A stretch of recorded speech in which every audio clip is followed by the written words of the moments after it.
Today, there's over 2.5 billion people in the world with a smartphone, and that's predicted to rise to 5 billion by 2020. You know, I think these things are toxic. I don't, especially for kids. It's just this thing. It's bad, and they don't look at people when they talk to them, and they don't build empathy. We seem to be spending an increasing amount of time looking down, glued and obsessed with this virtual home. Put the thing down. Look up. You're missing stuff. Can you put it down? Are you using it, or is it using you? And where is it leading you? And I'm not telling you, oh, I'm against the establishment and all of that. I'm telling you, at least ask yourselves, what is the long-term effect of too much information? We have age restrictions on smoking, gambling, and alcohol. And we have no age restrictions on social media and cell phone. I got rid of my phone as my New Year's resolution.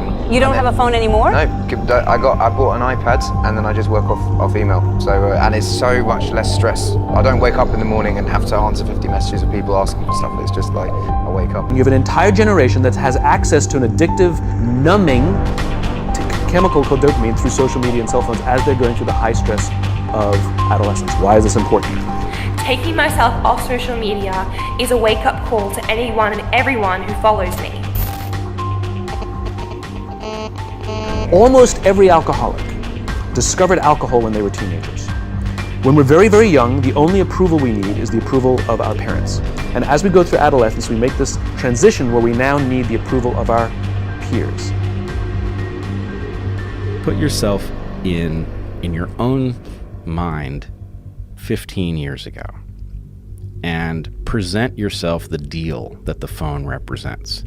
Check this phone out, right? This phone is going to allow you to navigate in a place you've never been. It's going to connect you with all sorts of people who share your interests. You're going to be able to say a sentence that you think is clever, and suddenly hundreds or thousands of people are going to be able to react to it. I mean, all sorts of marvelous things.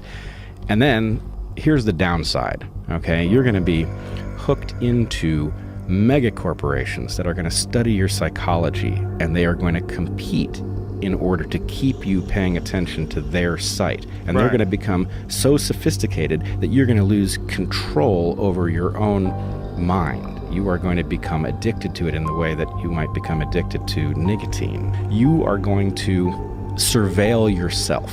You're going to surveil yourself, and your only protection from surveilling yourself are going to be end-user license agreements that you're not going to be legally sophisticated enough to understand. And so you're going to be at the mercy of whoever has access to your phone camera, your metadata, your, all of these things. So the point is, if you said this to you 15 years ago, you'd know to be afraid of it. Some people, quite by accident, discover alcohol and numbing effects of dopamine to help them cope with the stresses and anxieties of adolescence. Unfortunately, that becomes hardwired in their brains, and for the rest of their lives, when they suffer significant stress, they will not turn to a person, they will turn to the bottle. Social stress, financial stress, career stress, that's pretty much the primary reasons why an alcoholic drinks. Alcohol is not bad, too much alcohol is bad. Gambling is fun, too much gambling is dangerous, right? There's nothing wrong with social media and cell phones. It's the imbalance, right? If you're sitting at dinner with your friends and you're texting somebody who's not there, that's a problem. That's an addiction.